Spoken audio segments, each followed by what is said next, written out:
merci à vous pour votre venue. Merci beaucoup. Merci, M. Chauveau.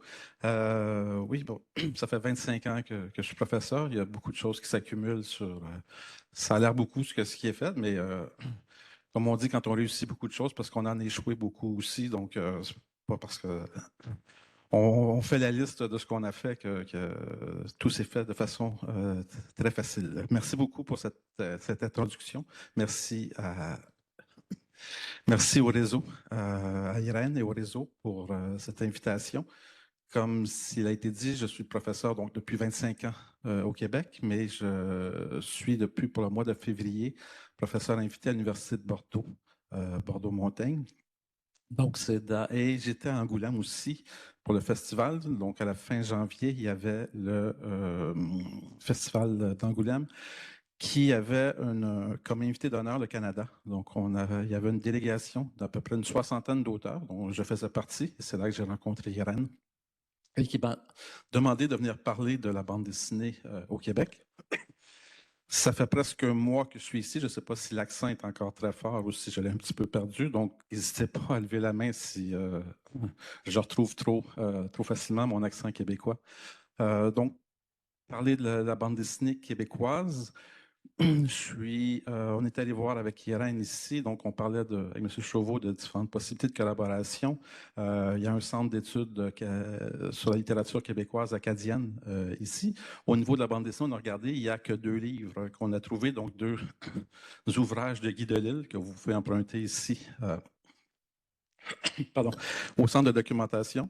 Donc, Guy Delisle, un Québécois, le premier Québécois à avoir obtenu le prix de l'album de l'année, le Fauve d'or à Angoulême, avec cette chronique de Jérusalem avec laquelle il a eu. Donc, c'est le seul BD québécoise que vous avez au centre de documentation. Depuis 30 ans, Guy Delisle habite à Montpellier. Donc, on se demande toujours s'il est encore québécois ou lui, l'accent, je pense qu'il a pu. L'accent québécois, il l'a complètement perdu. Donc, je passe le mois à Bordeaux. Et donc, on m'a demandé de venir vous parler, discuter un petit peu. Ah, je vois une bouteille d'eau, merci beaucoup.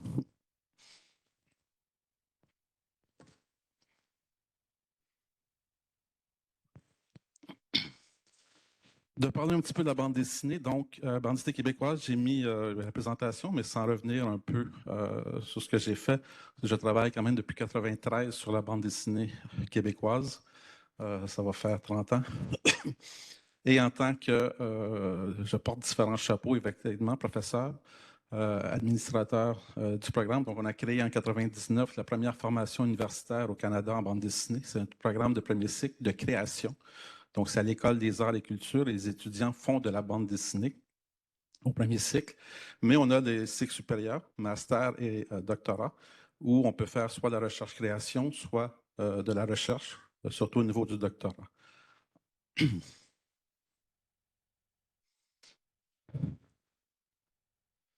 Donc, comme disait plusieurs chapeaux, je suis professeur, je suis scénariste, je suis président de festival, directeur d'école pendant 10 ans, 11 ans d'école des arts et cultures et membre de conseil d'administration également. Ça explique un peu, c'est un peu ce que j'avais mis ici, j'arrive quand même à faire de la recherche, donc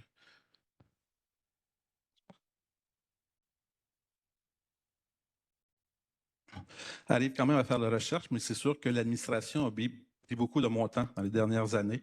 Donc, on a déjà parlé des livres que j'ai publiés. Les 2 en bas, ce sont des bandes dessinées que j'ai scénarisées. Les autres, ce sont soit un roman et des recherches, et sinon quelques articles. Mais évidemment, même après 25 ans de carrière, même avec le titre de professeur titulaire, j'ai pas pu faire de la recherche autant que si je m'étais moins investi dans l'administration.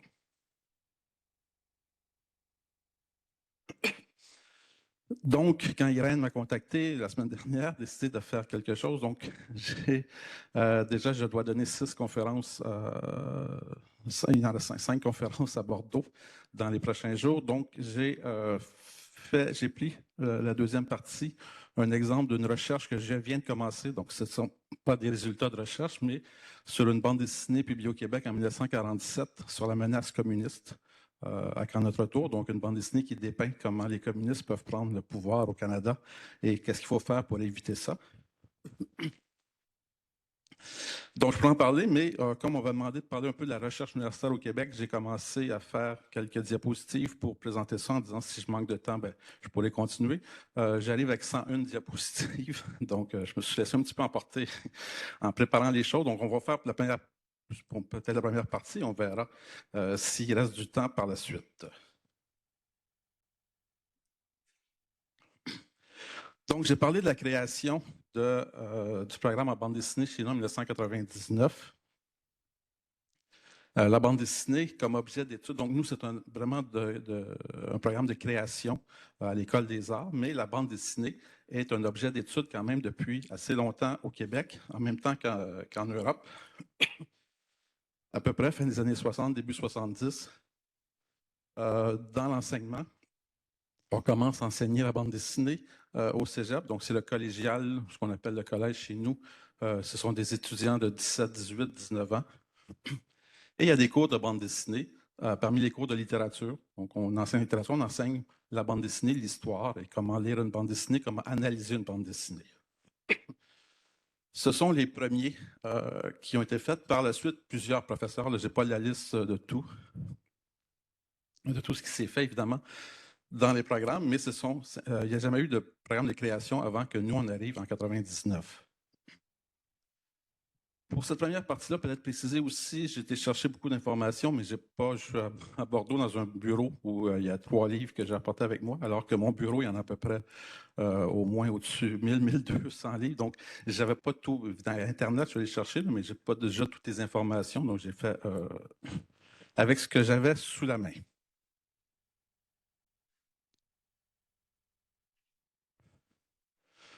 Donc, il y a aussi, Pierre Fleuneau de Ruelle, on est dans les fin des années 60, début 70 en Europe. Au Québec, ça commence aussi en même temps. La liste des mémoires et des thèses de doctorat qui ont été faites sur la bande dessinée. Quelques-unes avant les années 2000. Comme j'ai dit, je n'ai pas tout l'information avec moi, mais on peut peut-être en rajouter 3 ou 4 avant 2000. Ça va exploser un petit peu. Dès la première, sur une revue québécoise, BD en 1974, c'était la première.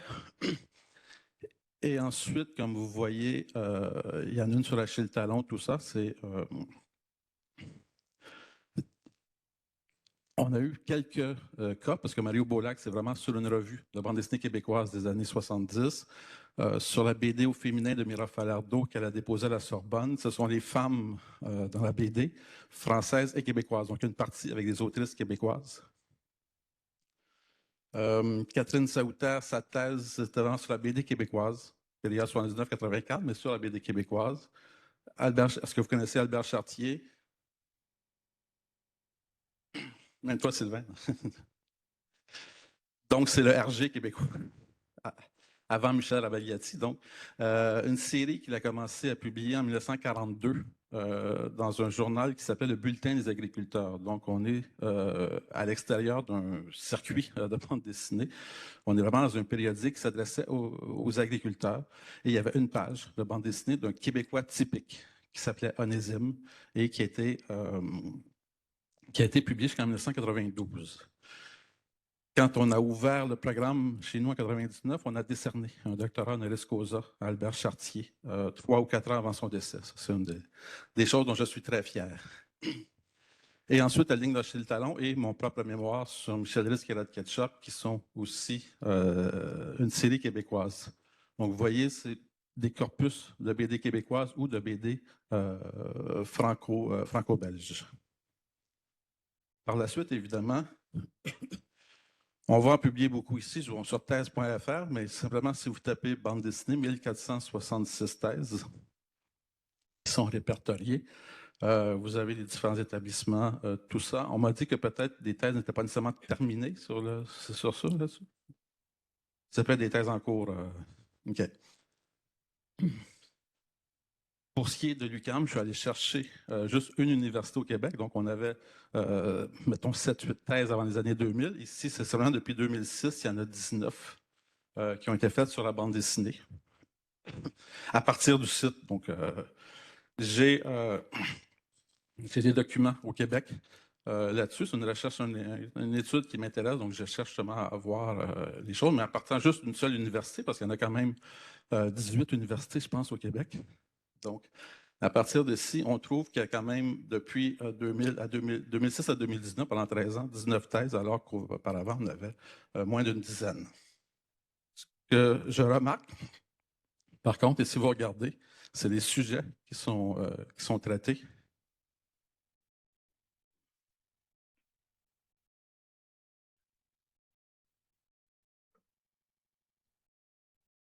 Là, on commence à travailler un peu plus sur la BD américaine, sur les comics, sur le franco-belge, et seulement 4 sur 19 portent sur un corpus québécois. Et 4 autres, évidemment, ça peut être sur d'autres domaines, sur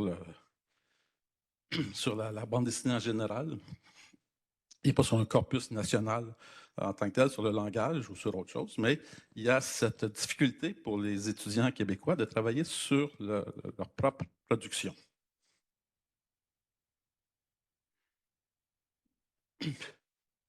Et c'est un débat qu'on n'a pas obligé de tout lire, là. J'ai encerclé en rouge, ce qui est intéressant à lire. Donc, évidemment, c'est un débat qu'on a beaucoup au Québec sur l'enseignement de la littérature. Est-ce qu'on enseigne la littérature québécoise? Est-ce qu'on enseigne... Donc, le programme vise à former des lecteurs compétents, mais souvent, au programme, on met plus des œuvres françaises de France que des œuvres québécoises. Et je constate la même chose avec la bande dessinée québécoise. Ce sont mes propres étudiants au doctorat en ce moment. Donc, j'ai 4 étudiants en ce moment que je suis au doctorat sur mesure. Donc, c'est vraiment en recherche pour le doctorat ou en recherche-création pour Christian Quesnel. Mais je fais aussi des co-directions. Je suis un des seuls à travailler sur la bande dessinée québécoise. On m'appelle souvent pour faire des co-directions. Donc, en ce moment, j'en ai 3. Et les 3 qui sont en bleu, ce sont ceux qui travaillent sur la BD québécoise. Donc, vous remarquez que j'ai un étudiant du Maroc, un étudiant français et un étudiant une indienne, Kritika de l'Université de Nehru de New Delhi. Les autres, Christian Quesnel, c'est sur l'exposition de la bande dessinée. François Lapointe sur la science-fiction. Pietro Sacca sur un étudiant italien, mais sur l'Asperger, la représentation de l'autisme en bande dessinée. Et Émilie Saint-Amand travaille sur les comics, les super-héros américains. L'utilisation des super-héros dans l'enseignement collégial. Donc, ça reste ça, mais ça reste que ça travaille tout sur des corpus. Ceux qui travaillent sur des corpus québécois sont plus de l'extérieur du Québec que de chez nous. Comme c'est le centre. Il y a un centre à l'Université de Nehru à New Delhi. Ils ont un centre d'études québécoises, aussi de littérature québécoise. Donc, un peu comme vous avez ici, donc, dans certaines universités, on trouve ce genre d'études. Et j'ai rajouté le mémoire de A.T. Kennedy, qui a fait son mémoire et sa thèse en Écosse sur la BD québécoise, politique et bande dessinée, avec Lawrence Grove, que vous connaissez peut-être. Je me suis intéressé au recoupement, c'est-à-dire à partir de votre réseau, de voir, j'ai été voir qu'est-ce qu'il y avait, c'est très impressionnant. La chance que vous avez d'être ensemble, toutes les universités et tous les doctorants, qu'on me disait que pour la brèche, c'est combien de doctorants ou tu as une idée une vingtaine?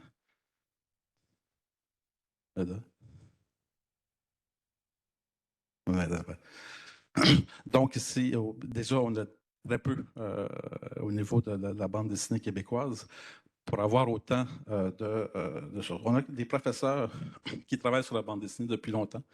Le premier groupe de recherche que je peux connaître, en tout cas celui auquel j'ai participé dans les années 90, c'est-à-dire un siècle, un précédent siècle, comme on disait tantôt. Donc, qui s'appelait le Skibbles. Est-ce que vous comprenez pourquoi il s'appelait le Skibbles? Parce que les groupes de recherche ont souvent des acronymes. Donc, Yves Lacroix et Philippe Sauvé avaient trouvé un acronyme, Skibbles, qui est impossible à prononcer. C'est le groupe pour l'étude des récits en images. Donc, si vous avez les 4 lettres en rouge, ça fait Géry. Et Géry était l'auteur d'une bande dessinée qui s'appelait le Skibbles. C'est bien écrit en haut de prononcer Skibbles. Donc, simplement pour me partir la chicane dans les. Déjà montrer que la bande dessinée, c'était sérieux à l'université avec un groupe de même. Donc, on avait pris à travailler là-dessus. Sur quoi on a travaillé avec le Skibbles? Essentiellement sur 4 auteurs. Andreas, Bourgeon, Baudouin et Chantal Montelier. J'ai profité de ce groupe-là, c'était quand j'étais au doctorat. Donc, quand j'ai été engagé en 99 pour lancer le programme en bande dessinée, dès la 2e année, j'ai engagé Edmond Baudouin, qui a été professeur pendant 3 ans chez nous. Donc, ça avait lié les contacts avec le Skibbles, qui avait été très utile. Puis on a aussi invité Chantal Montelier, mais juste pour une journée chez nous. Donc, et ça a mené à une publication quand même.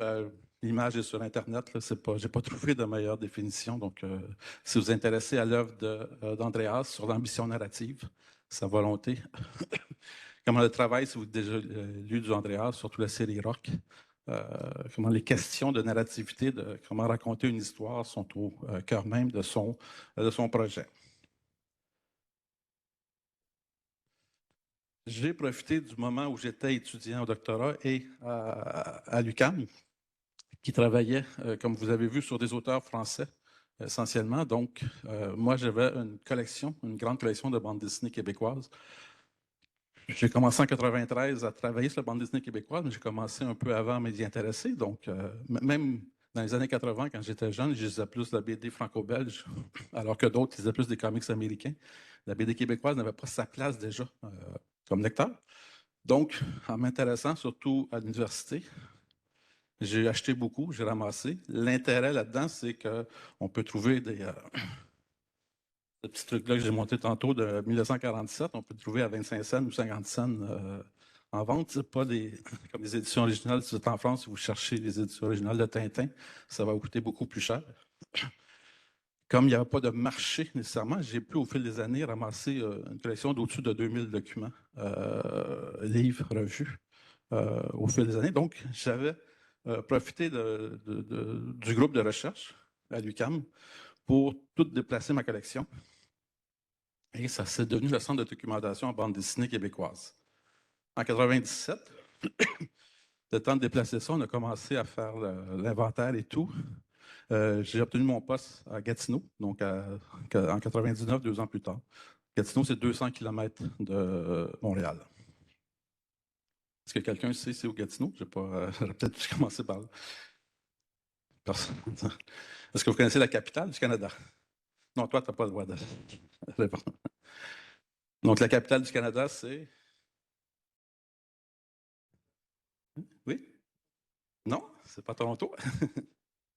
Ottawa. Donc, c'est en Ontario, près de Toronto, mais c'est Ottawa.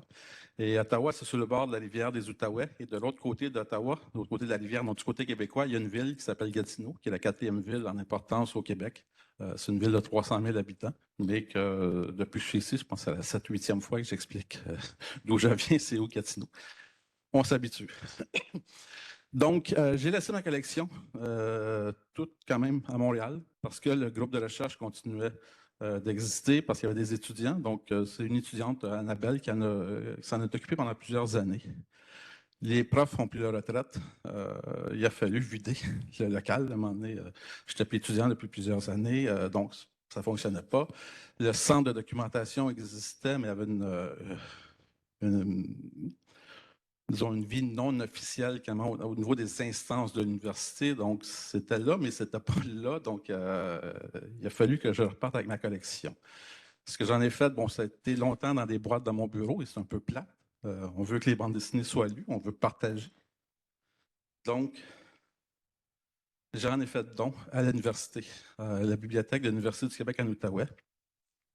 Et on a créé, donc, 2005. Ça a pris 3 ans de négociation, donc 2008, avant d'arriver avec ça. Et on a ouvert la BDTech en 2013. Ça a été très long, entre autres pour... et c'est même pas fini on va chercher d'autres livres, tout ça, mais de faire le catalogage et tout. On a appris à un moment donné que le retard était causé par les employés qui lisaient les bandes dessinées.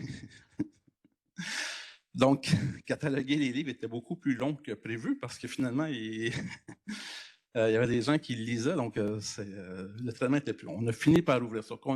Nous, donc, ce qu'on vise, évidemment, c'est l'exhaustivité, c'est-à-dire d'avoir tout ce qui se fait, parce que même à la Bibliothèque nationale, chez nous, on n'a pas tout en BD québécoise. Donc, on cherche un peu. On fait des activités ici avec Jacques Sanson, Michel Villot, des spécialistes de la BD québécoise aussi. On a fait une table ronde, on fait des expositions sur des corpus. On a fait, entre autres, avec mes étudiants, une exposition sur un couple d'auteurs qui ont fait de la BD dans les années 40 et après ça ont disparu. On a invité le fils qui nous avait contacté. Donc, le fils qui avait 73 ans est venu parler de ses parents. C'est un des moments les plus émouvants qu'on a eu à l'université, tout ça. On a aussi invité des gens qui avaient une revue très connue, la revue BD dans les années 70. Et avec un auteur qui a participé, Réal Godbout, et quand ils sont arrivés, ça faisait 40 ans qu'ils ne s'étaient pas vus. Et le rédacteur en chef a remis la dernière planche que Réal Godbout avait apportée pour publication dans le dernier numéro et qu'il n'avait jamais vue depuis 40 ans. Donc, on sert aussi un peu à ça. L'idée un peu derrière la BDTech, c'est aussi ça, et ça, je le mets juste pour me vanter, c'est on a tous Spirou chez nous, donc de 1938 à aujourd'hui, y compris l'espiègle au grand cœur. Donc, c'est un don que quelqu'un nous a fait, on a accepté. Là encore, ça a été long parce qu'on parle de plusieurs dizaines de milliers de dollars de valeur. Juste ces deux-là, vous avez à peu près pas loin de 10 000 € de valeur juste avec ces deux albums. Donc, on était fiers d'avoir tous Spirou chez nous, mais c'est une revue belge, donc c'est un peu ça l'idée de dire, ben, on est censé développer la littérature québécoise, la littérature de chez nous. Pourquoi on n'ira pas avec la BDTech québécoise? Donc, c'est ce qu'on a fait en 2013.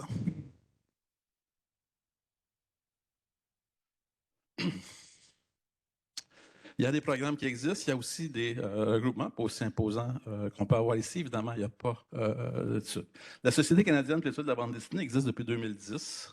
Donc, ça va faire quand même 15 ans que ça existe. Ce sont des professeurs d'université, des étudiants de doctorat de partout au Canada. La dernière fois que je suis allé sur le site, j'avais réussi à voir, il y avait une soixantaine de membres, donc de différentes universités. Il faut comprendre que le Canada est assez grand. Donc, entre nous qui sommes à Québec et les profs à UBC, à Vancouver, c'est très loin, on ne se voit pas très peu souvent. Il y a des gens d'Europe et des États-Unis aussi qui participent, donc qui travaillent sur la BD canadienne. Très peu, je dirais que la majorité. Là, j'ai cherché le programme des dernières années pour confirmer.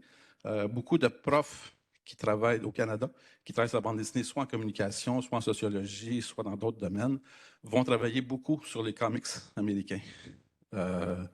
Beaucoup de doctorants et de doctorantes, surtout sur le manga, surtout dans l'Ouest, vont travailler là-dessus. Et souvent, on a des gens de l'extérieur, comme Maël qui travaille sur la BD québécoise, alors que les profs au Canada travaillent plus sur des corpus souvent étrangers. C'est une société bilingue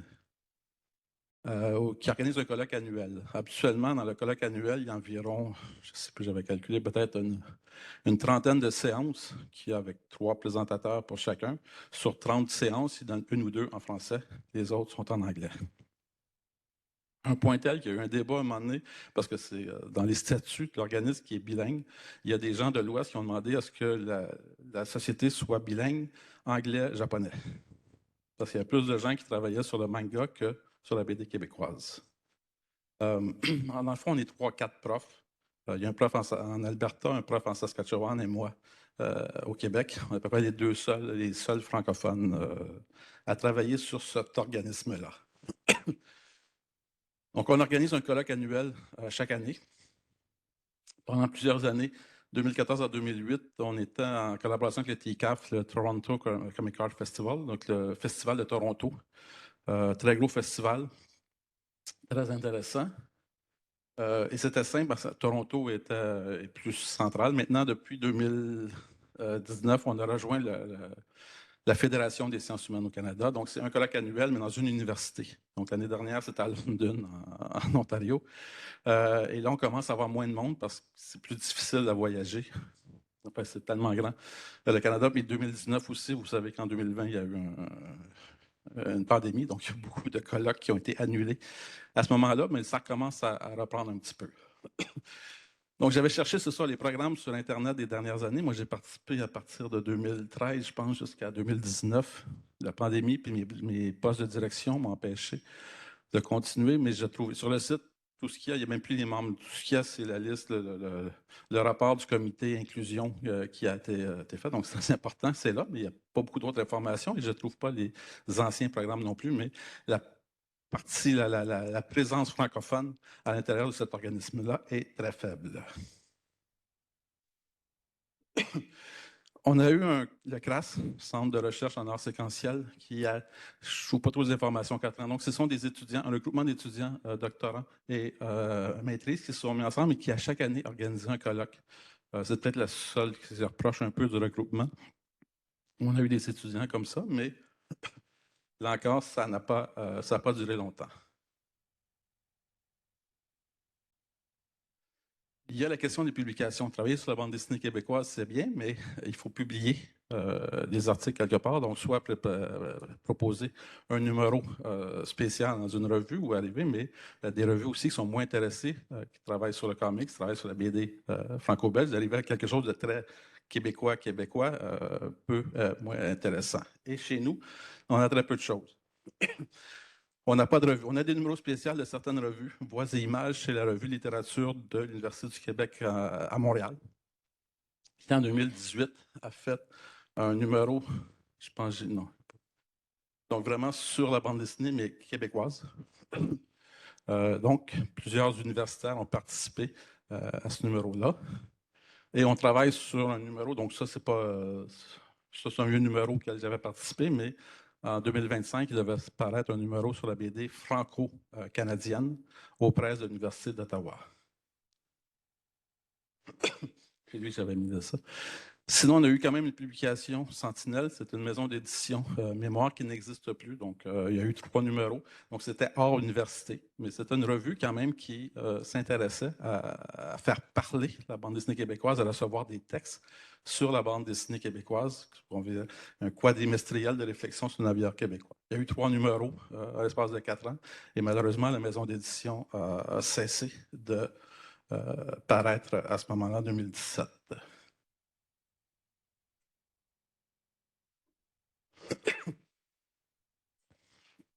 Ici, c'est une nouvelle revue qui pourrait voir le jour si tout va bien.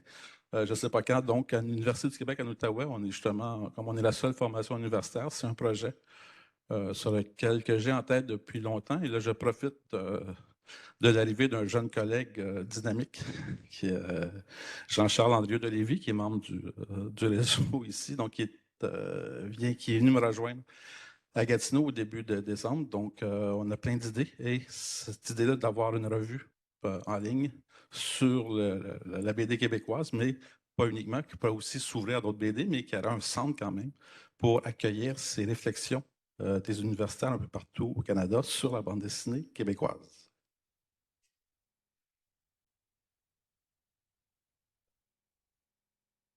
Avez-vous des questions?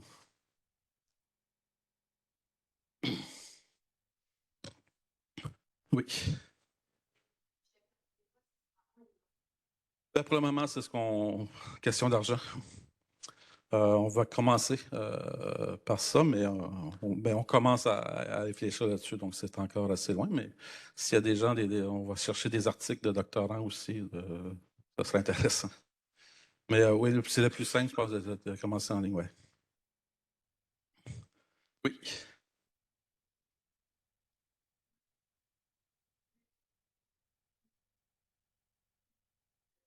Oh, oui, non, c'est oui.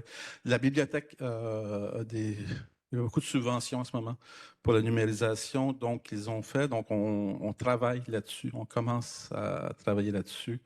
Le problème, c'est toujours les ayants droit. Donc ça complexifie beaucoup les choses. On est bien. Il y a quelqu'un qui a commencé à mettre plein de BD québécoises numérisées sur un site et tout ça, jusqu'à temps que des auteurs commencent à se plaindre parce que justement, il n'y avait pas les droits. Lui, c'était bon, c'est des vieilles choses, mais Entre autres, je pense que c'est Marc Pajot. Quelqu'un avait mis une revue de 1900, fin des années 80, mais non, ce qu'on ne savait pas, c'est que Marc Pajot travaille sur une publication de toutes ses œuvres. Donc, ça allait ressortir cette BD-là, il l'a pas pris. Donc, celui qui s'occupait en a pris un peu. Mais sinon, oui, ça fait partie du travail. La Bibliothèque nationale du Québec, BNAQ, il y a quand même plusieurs, la revue Claire, entre autres, même là, mais la revue Claire, elle est là, mais elle n'est pas complète. La revue Mainmise contre le culturel, il y a quand même beaucoup de choses qu'on peut chercher de plus en plus de façon numérique, mais effectivement, c'est difficile, mon travail. Je ne sais pas où ils en sont là-dedans. Déjà, comme je dis, je vais voir dans le backstore, l'entrepôt derrière. Il y a encore des boîtes de choses, toutes les fanzines. On a plein de fanzines que j'ai données aussi, que j'avais ramassées dans les années 90, quand j'allais d'un lancement dans les bars et tout ça. Mais on dirait qu'ils ne savent pas comment. C'est de plus en plus c'est difficile à gérer. Je sais qu'il y a la fanzinothèque ici. La bibliothèque de Montréal, la grande bibliothèque, a commencé à avoir une section fanzine, et ça, c'est depuis l'année dernière seulement. Et moi, j'ai tout ça. Et même le journaliste du Devoir, Denis Lord, dans les années 90, m'a déjà donné une grosse boîte complète avec plein de fanzines des années 80-90. Mais c'est toujours, donc, ils ne sont pas catalogués, ils ne sont pas traités. Alors, avant de commencer, enfin, de poursuivre avec la numérisation, il y a encore beaucoup de travail à faire.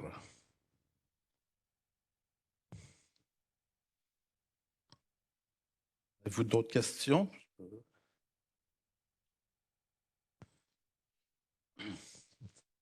sur la recherche et tout ça? Donc, il y a beaucoup de choses à faire au Québec. Il y a beaucoup, c'est sûr que nous, on insiste de mon côté sur la question nationale, sur la question de faire vivre la BD québécoise, de voir qu'est-ce qui s'est passé. Évidemment, la BD québécoise a été très peu lue. Je ne vais pas faire un exposé là-dessus, mais dans les années, avant les années 2000, c'était des différentes périodes qu'il y a eu, mais elle n'a jamais vraiment connu de succès. Et même moi, jusqu'en les années 90, soit on lisait de la BD franco-belge, soit on lisait des comics américains, mais la BD québécoise, de temps en temps, un album paraissait en librairie et on voyait une étiquette dessus, encourager la BD québécoise.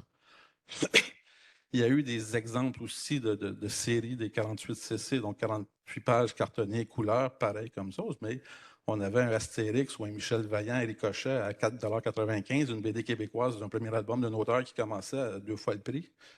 C'est bien encouragé, mais il faut faire des choix dans la vie. Donc, c'est un peu là-dessus, mais donc oui, on travaille sur la BD québécoise. Donc, de mon côté, moi, je travaille en ce moment, j'ai commencé un retour après beaucoup d'administration. Parce qu'en plus d'être directeur de l'école, j'ai même été directeur du département des sciences infirmières pendant la pandémie, une année. Donc, comme j'étais celui qui a le plus d'expérience de la direction, j'ai accepté de prendre la direction du département. Donc, en oubliant que c'était pendant une pandémie et que c'était compliqué les choses. Juste pour donner une petite idée, je vous disais tantôt au déjeuner, c'est qu'à l'école des arts, j'ai un budget d'environ, en tant que directeur, de 70-75 000 $. Bon, je n'ai pas les salaires des profs et tout ça, mais juste l'argent que je peux dépenser pendant l'année sur du matériel et des choses. En sciences infirmières, j'avais 5,3 millions. C'est pas la même chose de gérer 70 000 $ et 5,3 millions. J'ai acheté des mannequins une fois, un matin, pour 3 mannequins pour faire des interventions pour les cours, les salles, les laboratoires, et ça m'a coûté plus cher que ma maison. Et quand je signe au bout en disant oui, j'achète ça, moi, je pense qu'en tant que directeur, on a un pouvoir de signature de 500 $, 354 000. Je dis, bon, je vais signer, mais il y a quelqu'un d'autre qui va passer après. Là, jamais je croirais qu'ils vont pouvoir acheter ça. Donc, ouais, c'est un peu un retour là-dessus. Et j'ai compris que l'administration, j'aimais beaucoup ça, mais il y avait des postes de doyen, de vice-recteur et tout ça, mais j'ai compris que plus on monte, plus on va dans la hiérarchie universitaire, plus on s'éloigne d'une part des étudiants, mais d'une part aussi de ce qui fait notre passion, de ce qui m'a amené à l'université. C'est pas la passion de l'administration universitaire, même si j'ai développé des compétences au fil des années. Ma passion, c'est la bande dessinée, la littérature, tout ça. Donc, j'ai décidé de revenir et je suis beaucoup plus heureux, semble-t-il, depuis 1 an ou 2 maintenant que je ne fais plus d'administration. Donc, je vais te proposer un projet de recherche sur l'hiver de la bande dessinée québécoise Pourquoi parler d'hiver? Parce qu'il y a un printemps. C'est le titre du livre ici, Le chien dans le printemps. Le printemps de la bande dessinée québécoise, c'est une période qui a eu de 1968 à 1975, où on est passé de ça, à gauche, à droite. Donc, si vous êtes passé aussi en France, en Belgique, aux États-Unis, ça passe, mais nous, c'est plus direct. Il n'y a pas de lien mitoyen entre les deux, entre le héros jeunesse et la BD underground psychédélique des années 60, fin des années 60, début 70. Donc, ça, c'est André Montpetit dans la revue Perspective. Donc, la BD a été très proche des années 30 à 50, BD catholique a été très forte. Le mouvement, on parle de Cœur vaillant, d'Âme vaillante, mais ce sont des noms de revues, mais c'est surtout un mouvement qui est derrière ça, les jeunesses étudiantes catholiques qui ont fait ça. Donc, on a eu la même chose au Québec, entre la bande dessinée et les choses, mais c'est comme si on dit qu'après la Deuxième Guerre, on arrête. Ça s'arrête un petit peu, mais au Québec, on a poursuivi jusqu'à les années 60 ce lien-là. C'est un peu ce que je vais essayer d'étudier. Regarder les liens vraiment au niveau des récits avec la religion catholique qui était très forte au Québec. On a eu un ministère de l'Éducation en 1964, je crois. C'est ce qu'on appelle la Révolution tranquille au Québec. À partir de 1960, il y a une ouverture du Québec vers le monde. On commence à briser les liens entre l'Église catholique et le gouvernement. Tout ça. Et la littérature, le théâtre avec le joual, la façon de parler, de s'exprimer maintenant. On passe au joual, surtout dans le théâtre avec Michel Tremblay, au cinéma, en littérature avec Le Cassé de Jacques Renaud, et ça s'observe aussi en bande dessinée, sauf qu'il y avait très peu de choses auparavant.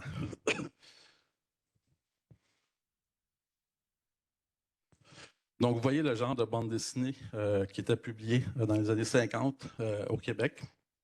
Donc, comme j'ai montré, vous aviez la même chose ici, avec Âme vaillante et Cœur vaillant pour les petites filles et les petits garçons. Mais vous aviez aussi Spirou, Tintin, Journal de Mickey et d'autres choses, alors qu'au Québec, il n'y avait absolument rien. Et qu'aux États-Unis, c'est, dans les années 50, mais surtout les années 60, on arrive avec Marvel, avec le super-héros.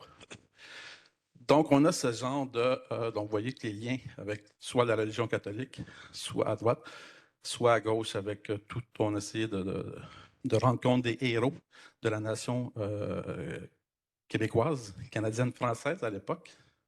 Je pense que je le dis. C'est peut-être, dans le fond, je n'ai pas de conclusion à ma présentation. J'arrive à la fin, c'est en conclusion, mais la conclusion, c'est peut-être ici. Il y a peut-être manqué un duel, quelque chose au Québec.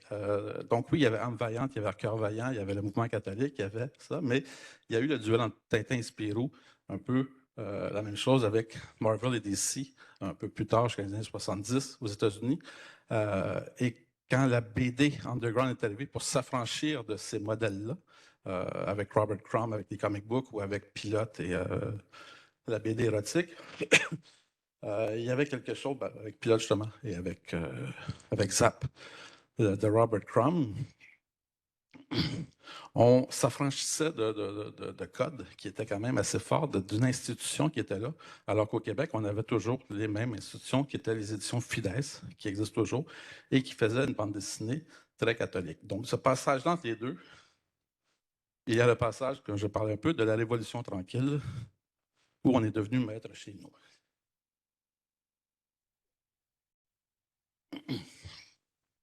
Et c'est le passage entre la nation canadienne-française aussi, qu'on avait, l'appel de la race, ça date de 1930, écrit par l'abbé Lionel Groux, et le capitaine Québec, qui date de 1973, qui est un peu notre super Dupont. Donc, un super-héros québécois hippie, donc qui prend de la drogue et qui se bat avec un méchant frogman. C'était le surnom des Québécois parce que les francophones qui mangeaient des cuisses de grenouille comme les Français, donc on se faisait appeler les frogmen. Et les pea soup aussi, donc la soupe au pois. Donc, c'est le personnage, le méchant dans le Capitaine Québec a un canon qui tire la soupe au pois pour emprisonner, pour combattre les autres. Donc, les Québécois mangeaient de la soupe au pois. Donc, le nom de pea soup est devenu aussi, est resté dans l'imaginaire québécois. Un petit clin d'œil, le Capitaine Québec qui a quand même connu un succès hors des frontières. Donc, il y a une case d'un personnage assez emblématique. On travaille aux éditions de la Pastèque. Je pense que ce n'est pas un secret, là, mais on travaille sur une publication d'un intégral. Il y a eu un numéro du Capitaine Québec, un seul, mais le personnage était repris en couverture de certains magazines généralistes qui parlaient de la bande dessinée. Et à toute fois qu'on parle de bande dessinée au Québec, on mettait le Capitaine Québec, mais dans le fond, il y a une aventure de quelques pages et une reprise dans les années 80, 12 pages, 16 pages peut-être, et c'est tout. Et le personnage est connu, mais même dans Gaston Lagaffe, donc une page, tout ça. Il y a un spécialiste de la BD québécoise aussi qui a trouvé une case dans un film pornographique aux États-Unis. Il ne veut pas nous dire comment il est tombé dessus, mais on voit, il a fait un arrêt sur l'image. Effectivement, il y a un personnage, un poster du Capitaine Québec derrière. Je ne sais pas ce qu'il y a devant. Donc, le printemps de la bande dessinée québécoise, je suis toujours dans les temps, je vais aller. C'est un peu l'idée de ma thèse. Donc, quand j'ai travaillé sur ma thèse de doctorat, de parler du chien d'Inde. Donc, je commence à m'intéresser à la bande dessinée québécoise. Et bon, tu t'intéresses à la BD francophone en 1990. Et tu parles de Tintin, ben, tu peux aller acheter les Tintins, même Tintin au Congo, même Tintin des années 70. On peut aller acheter Tintin Pays des Soviets, étant en réédition, tout ça. Et ici, on me parle vous avez tous des articles de 71 à 91 qui parlent de l'importance du groupe de chiens dents. J'ai une vingtaine d'années, je suis étudiant, je lis beaucoup de bandes dessinées, je suis spécialiste, je ne connais absolument rien de chien dents. Tous les gens à qui j'en parle, personne ne connaît chien dents. Pourtant, le métadiscours parle du chien dent comme d'un truc incroyable. On se rend compte qu'il n'y a aucun album d'édité, qui ont publié une trentaine de pages dans différentes revues en 6 mois d'existence. Puis après 74, il n'y a plus jamais de bande dessinée. Donc, le succès du cours de ce groupe-là est inversement proportionnel à ce qu'on entend dans le métadiscours. Chien dent, c'était 4 artistes. Un écrivain, Claude Effly, un poète proche des surréalistes en France, qui était débarqué au Québec dans les années 50, qui a écrit des recueils de poésie, petits recueils avec des images aussi. Il y avait ce lien-là, texte-image, proche des surréalistes, maison d'édition qui s'appelait Arta, et 3 artistes. 3 artistes qui faisaient des affiches, qui exposaient au Musée des Beaux-Arts, qui exposaient à New York, qui étaient quand même connus. C'est un peu ce qui a aidé à les faire connaître, c'est-à-dire c'est des gens qui venaient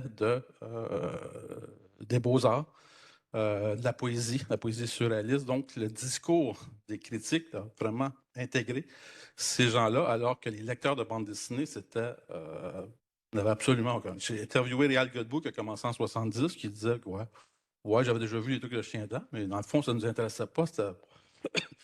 On voyait que c'était des artistes qui voulaient faire de la BD, mais c'était pas. C'était publié dans un journal, par contre, la presse, donc tiré, mais quelques numéros, des centaines de milliers d'exemplaires, mais on n'avait pas nécessairement tous les choses. Donc, ce groupe-là, c'est un peu eux qui ont fait parler d'eux. Donc, maintenant, vous avez un peu plus avec le livre que j'ai publié, Chien dans le printemps, vous avez, au moment de la publication, il y a 2016, ce qu'on avait d'intégrale de Chien dent a été publié dans ce livre-là, mais on en a découvert par la suite d'autres choses publiées et d'autres toiles aussi, qui avaient été encadrées sous toile, mais qui n'avaient jamais été publiées nulle part, qui avaient été données en cadeau à quelqu'un. On parle du printemps à ce moment-là parce qu'il y a très peu d'albums publiés au Québec. Vous avez en 1967, on peut trouver 76 albums publiés au Québec à partir d'un répertoire qui a été publié en 1999. Là encore, la recherche est vierge au Québec, on peut encore trouver d'autres choses. On trouve des publications qu'on n'avait pas, mais à partir de là, en suivant, que je trouve très peu d'albums. 37 albums, 50-59, ce sont tous des albums publiés par les éditions Fides, maison d'édition catholique qui a publié La Canne Notre Tour. Alors, 76 albums on parle de 1879, donc en presque 100 ans, alors que 46 albums entre 68 et 75 qui vont être publiés. Donc, on parle de renaissance, de printemps, c'est que maintenant, il y a un certain foisonnement de bandes dessinées. Et les revues fanzines aussi, 22 titres pour 66 numéros. Cela dit, c'était soit des albums à compte d'auteur, pour la majorité, soit des fanzines faits par à très petits tirages par les associations étudiantes, beaucoup, ou de l'autre côté, des albums faits par des maisons de télévision, avec des personnages qui jouent à la télévision, Bobino et Bobinette, je pense que vous pouvez reconnaître, Nick et Pic, les deux souris, Capitaine Bonhomme. Donc, des personnages qui avaient un succès auprès des enfants dans la télévision. Donc, on publiait leurs aventures, mais souvent faites par des tâcherons de mauvaise qualité, dans des albums 44 planches cartonnées couleurs, qui ont connu un peu moins de succès.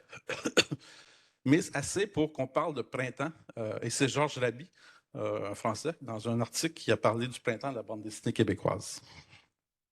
Donc, moi, je me suis parti du principe que s'il y a un printemps, ben, il fallait qu'il y ait un hiver avant. Donc, qu'est-ce qu'il y a dans l'hiver? Alors, c'est ce que j'ai déjà montré. Un peu, donc, en chantant son chemin tout droit. Donc, l'influence catholique des maisons d'édition, de ce qui se fait. Donc, circonscrire la période de 1937, c'est-à-dire la prise du pouvoir par Maurice Duplessis, qui va être premier ministre du Québec jusqu'en 1959, ce qu'on a appelé la Grande Noirceur, aussi, pour des raisons politiques, mais donc très peu de choses dont on peut se connaître. Mais il y a aussi des choses qu'on va retrouver. Donc, dans Claire, on a un personnage hôtesse de l'air 20 ans avant Natacha, mais qui va être dans un style quand même un peu différent. Est-ce que j'ai une... Ici, à gauche, c'est un jeune auteur des années pendant la Deuxième Guerre mondiale qui va faire un album qui s'appelle Les Deux Nains, un truc de science-fiction publié dans un journal au Saguenay-Lac-Saint-Jean, mais qui va avoir un album par la suite, mais dont on connaît très peu. Maintenant, on peut le retrouver, mais quand j'ai commencé dans les années 90, on pouvait soit trouver le titre, mais c'était difficile à voir. Ici, c'est l'Onésime dont je parlais, donc publié dans le Bulletin des agriculteurs. Oups. Et ça, ce qu'on a trouvé... Oh, voyons.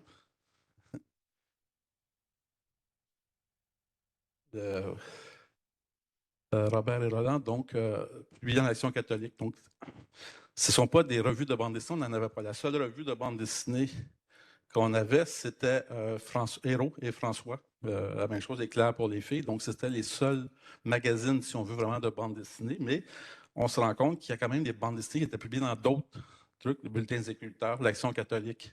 Bon, Héros, c'est ça. Et un album aussi, publié chez un petit éditeur. Roberto Wilson est un des premiers auteurs d'origine haïtienne, le premier auteur noir au Québec des années 50, mais son œuvre est absolument inconnue. On commence à donner, entre autres, le Festival de BD de Québec donne des prix hommages et on donne des prix à Roberto Wilson il y a quelques années, essayer de faire reconnaître, mais c'est déjà un corpus qui n'est pas très connu de la part des chercheurs et encore moins de la part du grand public.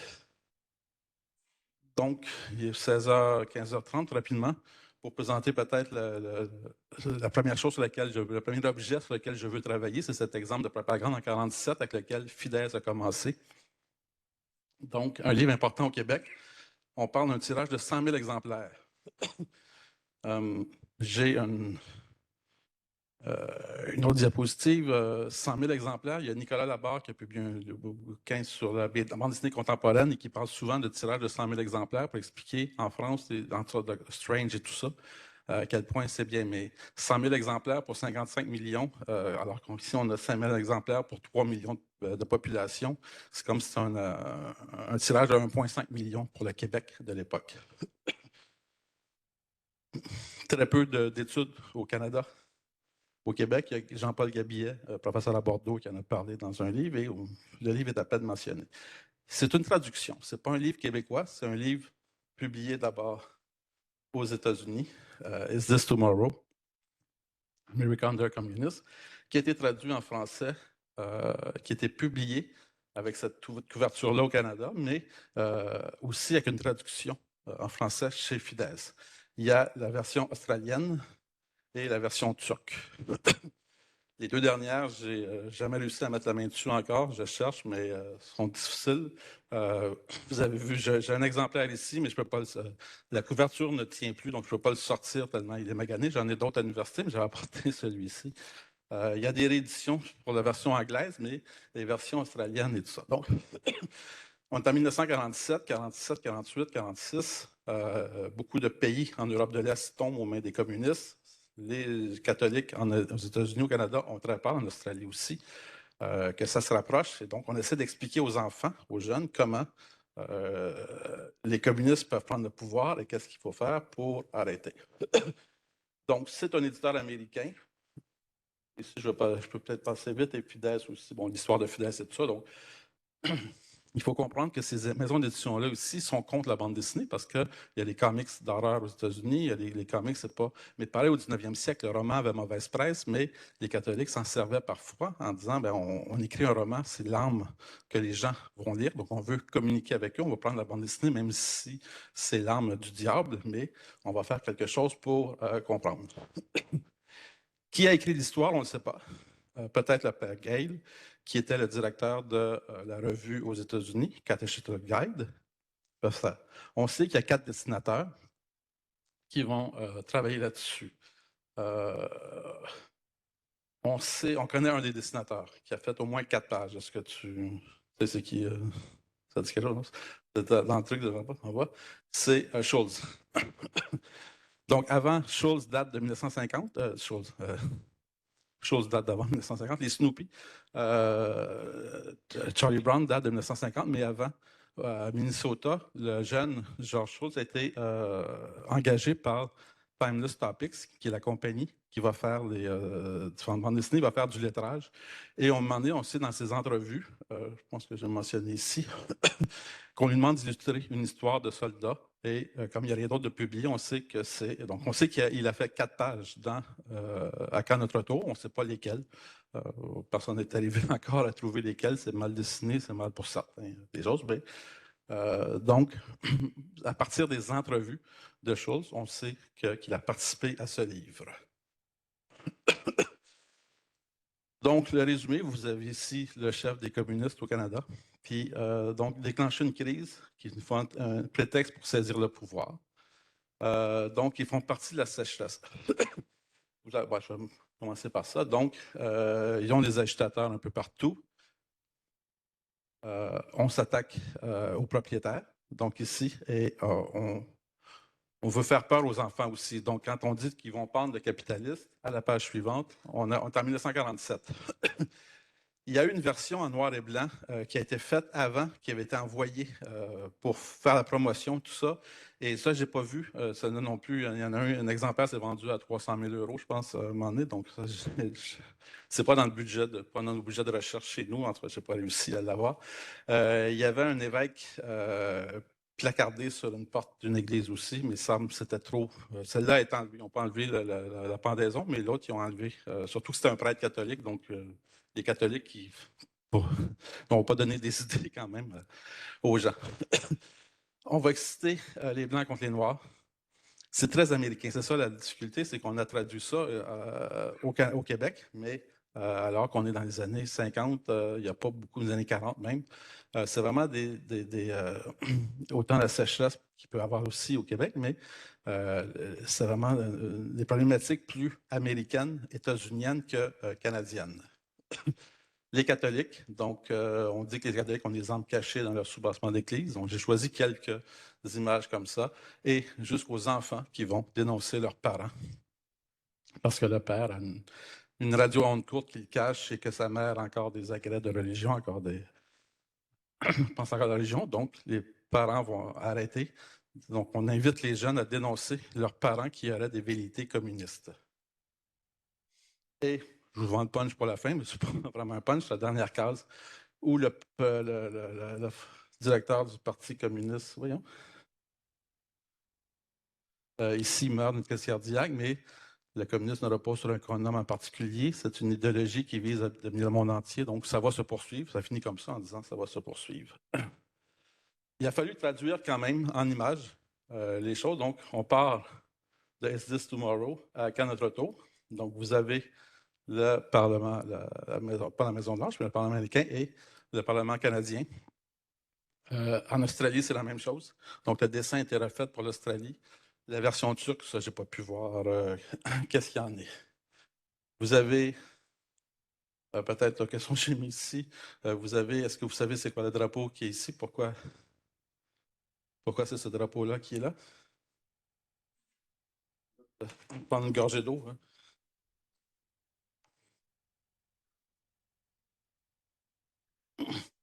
Donc, en 1947, c'est simplement le drapeau du Canada qui a été adopté en 1965, la feuille d'érable que vous connaissez peut-être, mais ce qu'on voit sur la représentation, c'était vraiment le drapeau à l'époque qu'il y avait au Canada de 1921 à 1965. Autre case qui a été modifiée, donc ce tireur de marionnettes. Ah, la carte des États-Unis, disons. Donc, j'imagine que pour la Turquie et l'Australie, un jour, je pourrais les consulter, voir des choses, qu'ils ont fait la même chose. Donc, ce sont les deux seuls dessins qui ont été refaits à l'intérieur du livre. Le reste, se sont simplement effacés. Donc, le drapeau américain est ici, le drapeau est blanc. On n'a pas rajouté le drapeau canadien. Mais effectivement, si vous connaissez un peu, non, ben, on reconnaît le Parlement américain, on reconnaît la Chambre ici. Donc, on sait que ça ne ressemble pas du tout au Canada, mais au Parlement canadien. Mais peu importe, l'important, ça se passe au Canada, c'est de le faire, mais on a modifié comme ça. Les dialogues, ça, je n'ai pas travaillé beaucoup là-dessus, mais on vise un français quand même, un français international, donc il n'y a pas de québécisme, on n'a pas de façon à l'oral. On va chercher d'une façon assez, ça c'est dans la première page, on va chercher une traduction assez littérale, assez mot à mot de ce que c'était dit, sans qu'il y ait de connotation québécoise. Vous pouvez remarquer le US Mail ici, simplement noir, donc on a quand même gommé plein de choses pour effacer les États-Unis. Ça, c'est en 70. Évidemment, ici, on a un peu plus le You heard me, I said move. Ah, t'as entendu des Chris. Donc là, on allait jouer sur la façon non plus de traduire en français, mais de traduire vraiment pour le public québécois avec des Québécois. Ici, c'est Crum des années 70 dans Mainmise. Tout était traduit. Le Daily Time devient le quotidien. Quotidien qui est un journal qui existe, mais seulement au Saguenay-Lac-Saint-Jean, mais le mot quotidien va prendre. Donc, partout, dès qu'il y a un énoncé linguistique, il va quand même être traduit à l'intérieur des choses. Le film His Other Wife devient son autre femme. Je ne sais pas si le film existe. J'ai cherché un film qui s'appelle His Other Wife aux États-Unis en 1927-28 qui ne semble pas avoir rapport là-dessus. Ici, c'est simplement pour montrer qu'un homme a deux femmes, donc la morale bourgeoise est mise à mort. J'ai l'impression que le titre n'est là, mais il ne fait pas référence à un film vraiment existant. Ici, là, il est moins 20. Je ne sais pas si je continue ou je vais aller. Ouais, donc, à la fin, à la quatrième de couverture, on a les commandements, les 10 commandements of citizenship. Donc, connaissez votre gouvernement, ce qui s'en vient, keep up, soyez conscients des problèmes à l'étranger, de tout ça, on dit ça. Et on a simplement, par contre, au Québec, une version différente. Vivre une vie chrétienne exemplaire, chercher à connaître exactement le but des communistes, étudier là, tout ça. Donc 6 au lieu de 10 avec quelque chose. À la base de ce travail-là, il y a aussi ce fonds FIDES qui existe à l'Université Sherbrooke depuis 2011, donc j'ai pu consulter. Et on a la lettre ici qui indique ce que j'ai, qui date du 20 mai 48. L'album va sortir à l'automne, octobre 48. Donc, on demande ici, donc, qui sont embarrassés par le texte qui est en quatrième de couverture, que ce 10 commandements ne sont pas adaptés au Canada et ne sont pas suffisamment pratiques. C'est surtout ça qu'on voulait pour les choses, c'est n'est plus pratique. Donc, savoir que nous souhaiterions, c'est l'éditeur qui parle, donc cette volonté de publier ce livre-là, donc nous souhaiterions qu'à la fin de la lecture des 48 pages de texte illustré, c'est pas de la bande dessinée, c'est du texte illustré. De toute façon, le terme bande dessinée va venir un peu après, mais le lecteur canadien qui s'arrêtera à lire la quatrième page de couverture soit décidé à faire quelque chose pour combattre le communisme.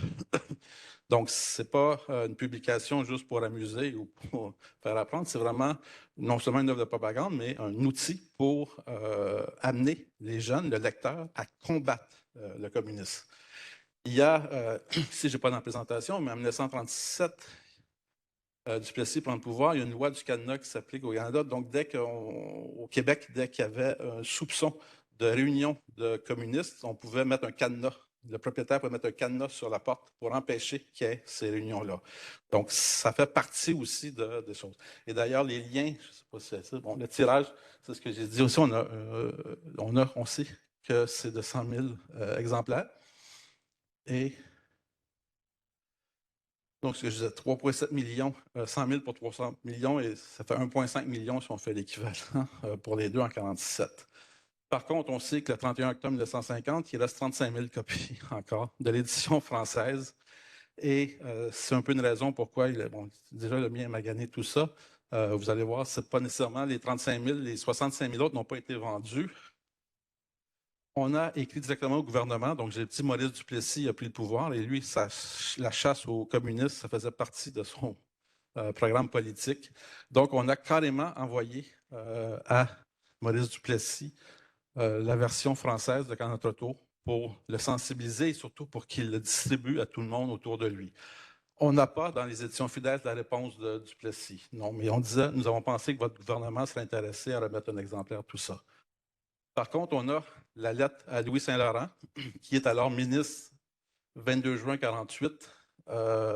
Donc, on l'envoie, qui est alors ministre des Affaires étrangères, mais qui va devenir premier ministre du Canada en 1948, en août 1948, et il va répondre en tant que premier ministre qu'il a bien reçu tout ça, qu'il était opportun de mettre la population en garde contre l'idéologie communiste, mais il termine en disant que malheureusement, on n'a pas d'argent, on n'a pas de crédit, à même lesquels on pourrait se procurer autant d'exemplaires que vous voulez nous vendre pour distribuer.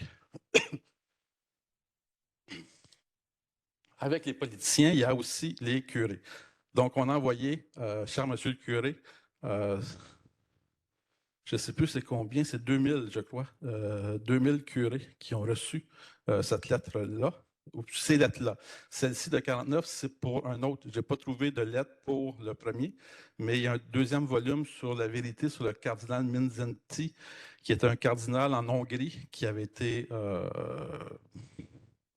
pas crucifié, là, mais en tout cas mis à mort par les communistes à Budapest dans ces années-là. Donc, on a fait une BD là-dessus et on fait un peu la même chose. Donc, comme pour la brochure à Quand notre tour, la vente de celle-ci peut également se faire après les messes à la porte de l'église. Donc, on envoie aux curés, 2000 curés au Québec, en disant on va vous faire parvenir des albums, des comics, et vous pouvez les vendre ou les distribuer à la porte de l'église. Et on va même plus loin que ça. Bon, parce qu'on veut que ça pénètre dans chacune de votre paroisse, mais ça disait, le prône, c'est le sermon. Alors, vous pouvez en parler au sermon, et à cet effet, un texte a été préparé. Donc, ils envoyaient un texte, suggestion pour le prône, en disant, au mois de février dernier, le monde entier était témoin d'un spectacle épouvantable lors de l'ignoble procès du cardinal, ça.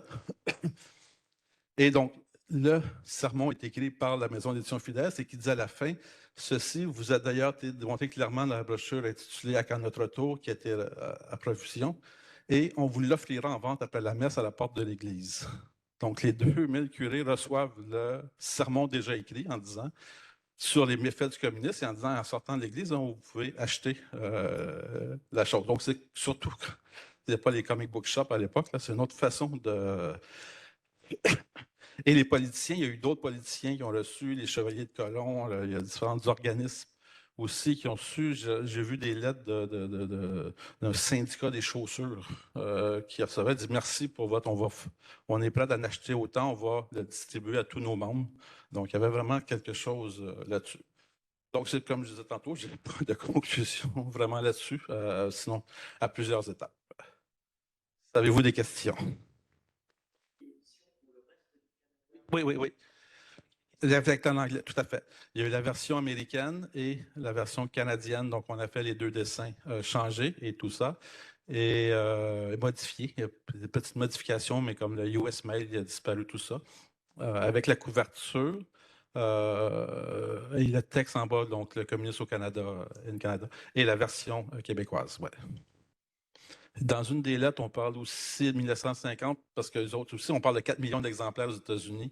Et là, dans les lettres, c'est les gens de Saint-Paul qui renvoient en disant on va profiter de la guerre de Corée. Ça vient de commencer et il semble y avoir un intérêt encore contre le communisme. Donc, on remet en vente. On essaie de profiter de ce moment-là pour remettre en vente ces dangers-là du communisme. Oui, oui, oui, oui. Ouais. Ouais, sur l'ONU. Ben, les casques bleus sont une création canadienne. Donc, un peu plus tard, c'est ouais, Diefenbaker. Donc, c'est un premier ministre canadien qui a obtenu le prix Nobel de la paix aussi, donc il a mis la force. C'est sûr que la Première Guerre mondiale, Deuxième Guerre mondiale, on est là sous le drapeau britannique. Le traité de Westminster date de 1931, qui donne vraiment l'indépendance du Canada, même si on est indépendant depuis 1967. Il faut dire que le rapatriement de la Constitution canadienne date de 1982. Et donc, jusqu'à 1982, les lois canadiennes étaient votées au Canada, mais devaient être approuvées par la suite par le gouvernement, ou par la Chambre des Lords ou la Reine, je ne sais pas, tout ça, mais c'est vraiment à partir de 1982 que. Mais 1950, ouais, la guerre de Corée, il y a eu beaucoup de. Plusieurs Canadiens impliqués, ouais. Au Vietnam, un peu moins, mais les Canadiens impliqués au Vietnam, c'est ceux qui sont passés. Il y en a qui passent la frontière pour aller se battre au Vietnam. Ouais. D'autres, oui. Oui. Oui.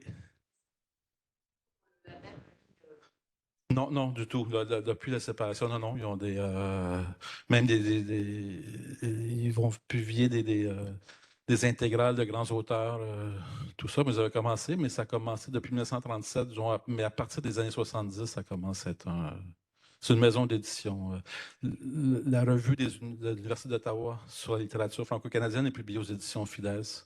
Donc, il y a encore des choses, mais la bande dessinée, ils ont complètement arrêté aussi depuis ces années-là. Ça, c'est un autre truc, mais je ferai une autre présentation, mais ils ont publié une cinquantaine d'albums de bande dessinée dans les années 50, et ça peut près 80% sont du même auteur, Maurice Petit-Didier, qui est un auteur français qui vivait au Québec et qui a fait la plupart des trucs scouts et tout ça qui ont été publiés. Donc, c'était une période très courte. Ils ont essayé qu'à notre retour, mais ça n'a pas marché. Et plus vous savez, dans le marché, tout ça, c'est que surtout quand arrive les années 60, les librairies, avant, c'est dans des kiosques, mais vous avez toutes les éditions Dupuis, Casterman, Dargaud, Lombard. Les productions Fides à côté, c'est difficile à vendre. Oui. Euh, Ça, je peux déjà répondre par la négative. Donc, non, il n'y a pas de. Il n'y a pas de soutien, il y a des bourses. On peut s'ouvrir à la bande dessinée, comme mon étudiante en Inde qui a eu la bourse Gaston Miron, donc qui est une bourse remise à quelqu'un qui travaille sur un corpus québécois à l'extérieur du Canada. Mais peu importe, là, donc la bande dessinée, c'est la première fois que quelqu'un proposait sur la bande dessinée. Elle a obtenu la bourse, mais par la suite, le gouvernement canadien a refusé de lui donner un visa pour venir. Donc,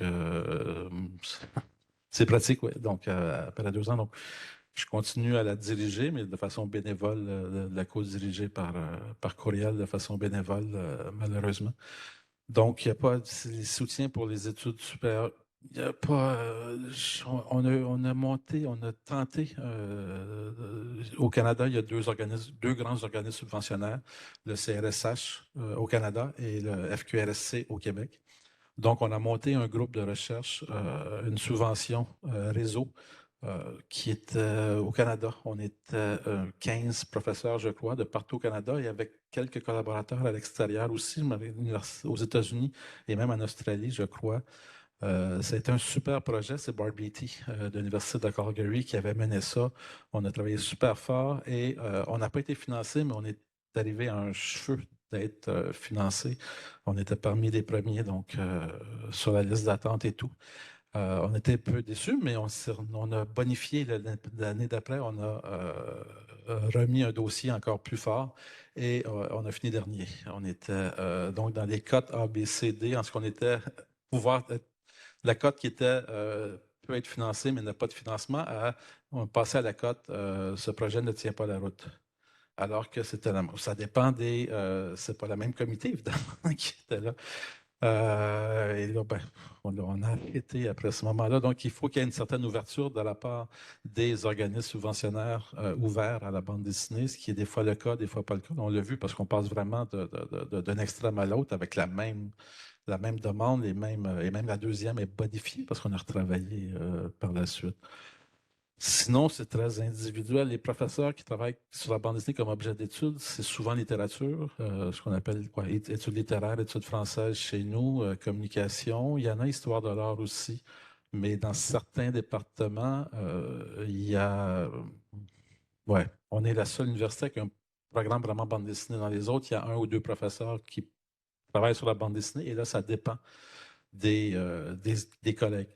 Je sais que Dominique Hardy, une histoire de l'art à l'UQAM, travaille beaucoup sur la caricature, sur la bande dessinée comme ça. Il y a une doctorante qui dépose quoi, bientôt sur la bande dessinée, mais j'ai déjà un étudiant qui avait fini chez nous, qui avait été travaillé, qui voulait faire une maîtrise en histoire de l'art à l'UQAM, mais on lui a interdit de faire de la bande dessinée. Donc, ça dépend toujours des choses.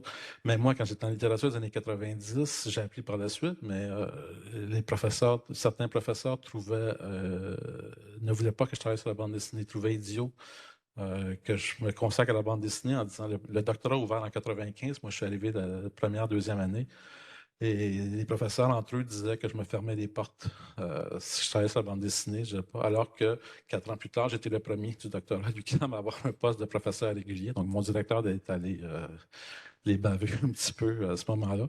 Mais moi, je ne sais pas, mais c'est ça, ça dépend toujours des départements quand ils sont grands.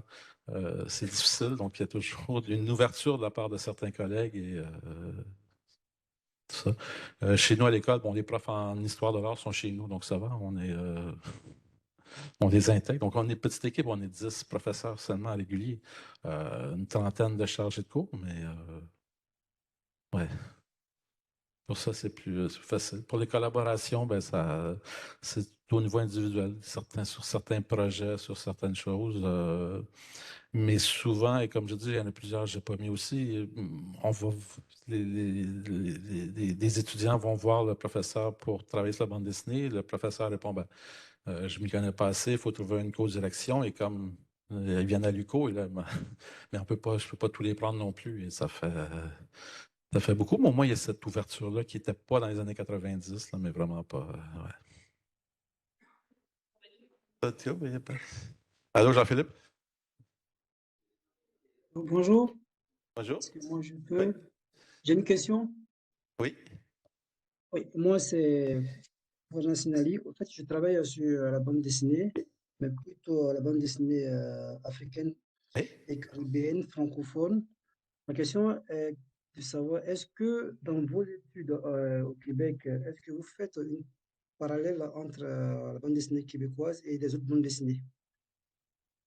J'ai pas compris la fin de la question. Une Je demande, différence est-ce que entre.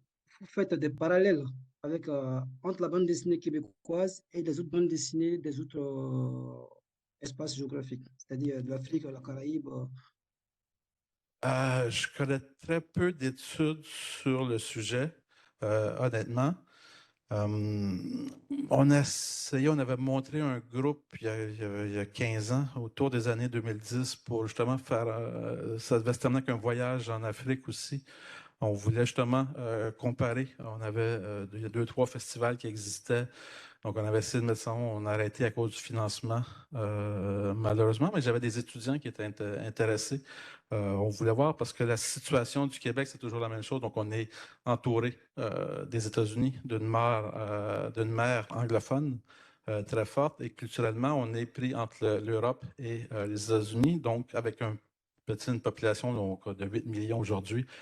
Donc, on est conscient que la plupart, au niveau des Caraïbes, au niveau de certains pays africains, il y a une réalité qui est la même. Donc, je ne connais pas très peu d'études sur le sujet, mais moi, c'est un sujet qui m'intéresse beaucoup et que je pense qu'il serait intéressant à voir développer dans le futur.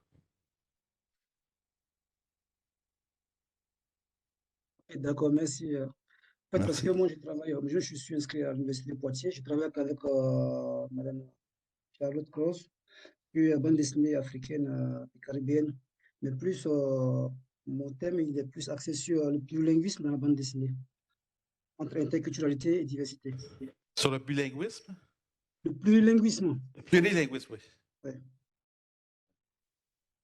Dans la presse quotidienne, oui, si ça t'intéresse, il y a une page Facebook des gens qui s'intéressent à vraiment fouiller. Ils vont trouver des choses qu'on n'a jamais trouvées.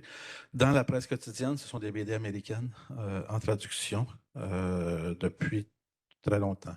Il y a eu un âge d'or de la BD au Québec de 1904 à 1909. On parle de 800 planches dessinées, un article qui avait été fait dans les années 70. Donc, il y a 800 planches d'auteurs québécois qui avaient été faits. Par la suite, on trouve une série de quelques trucs en 1915, une autre en 1922. Ça tombe, on va dans l'Action catholique. Et on va vraiment attendre les années 70 pour qu'il y ait la création d'un syndicat québécois qui s'appelle la Coopérative des petits dessins. Qui a été fait par le fondateur de Crow, Jacques Urtubis, qui va fonder Crow par la suite. Donc, il avait commencé avec un syndicate américain, avait proposé une vingtaine de bandes dessinées. Donc, un syndicate, c'est une agence de distribution. Donc, ils vont acheter des bandes dessinées. C'est des strips donc de 3-4 cases, publiés dans les journaux. Donc, au lieu d'acheter ça aux États-Unis, on avait un premier syndicate québécois.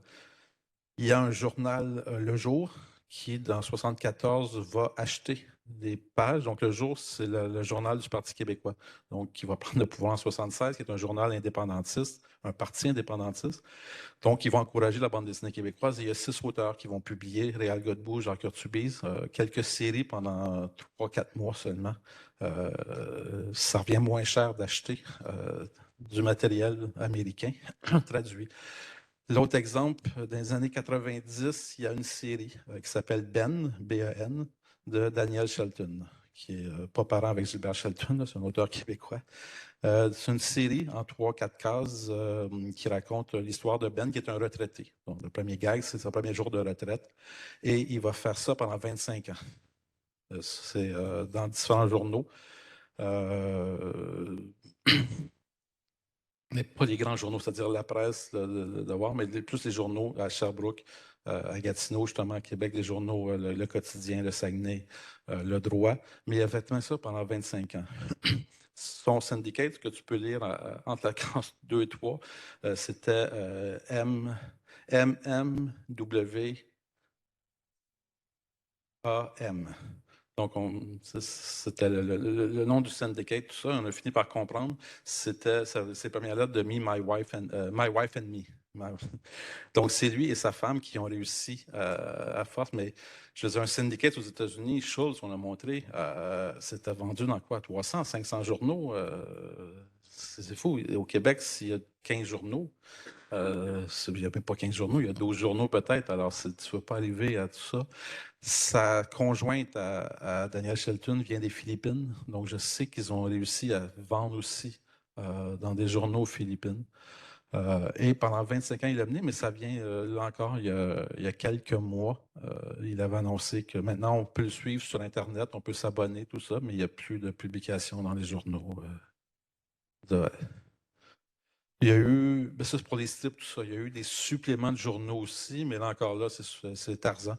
Moi, quand j'étais petit, on avait Tarzan en première page, du supplément de la presse, quelques BD francophones des fois, des Spirou, des choses comme ça, mais surtout la Mandrake, Tarzan et tout ça dans les journaux. Mais pour le Québec. En même temps, comme je dis, cette page-là, je ne sais pas, c'est des fanatiques qui fouillent les trucs des journaux québécois, mais beaucoup de journaux régionaux aussi, donc ils vont chercher. Et ils sont en train de faire un travail incroyable qui va permettre au moins de sortir ce corpus-là et ensuite de l'utiliser, probablement de le rééditer aussi.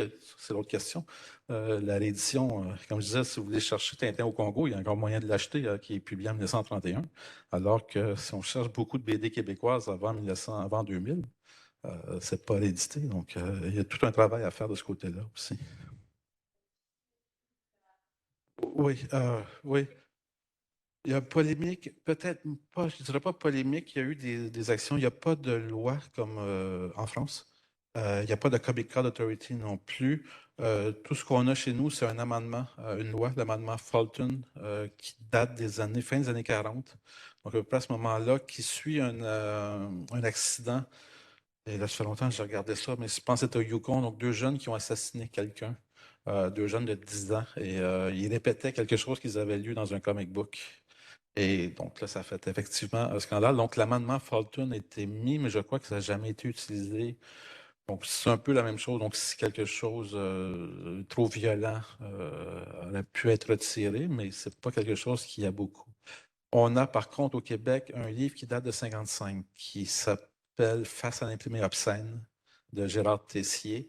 Et là, il y a toute une liste des comics à proscrire et de tout. Et là, c'est intéressant pour savoir qu'en 1955, tous les comics étaient en vente au Québec, parce qu'on a toute la liste avec ça. Donc, tout ce qui est Batman, Superman, effectivement, tout ça. Il y a des choses comme Spirou et Tintin qui ne sont pas confessionnels, mais qui sont quand même de bon goût. Donc, il y a ceux à proscrire, ceux à interdire, ceux à quand même tolérer, si on veut.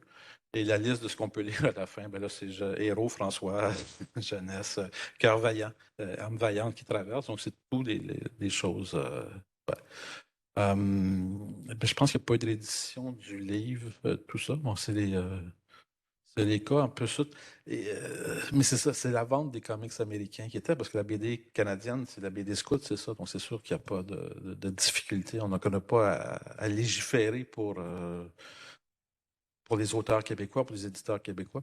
C'est surtout au niveau des distributeurs et des distributeurs donc, qui vont vendre toutes les choses. Il y a toutes les publications pornographiques en France. Le frou-frou, je ne connais pas trop, là, mais en tout cas, je vais y aller à la liste. Mais moi, je trouve surtout comme document pour savoir qu'est-ce qui était en vente en 55 au Québec. C'est surtout ça que j'aime. Mais ça fait bien rire les étudiants quand on monte cette liste-là de comics à proscrire. Et ça s'appelle comics parce que le terme bande dessinée n'a pas encore. En 55, ça reste. Merci beaucoup. C'est-à-dire, merci.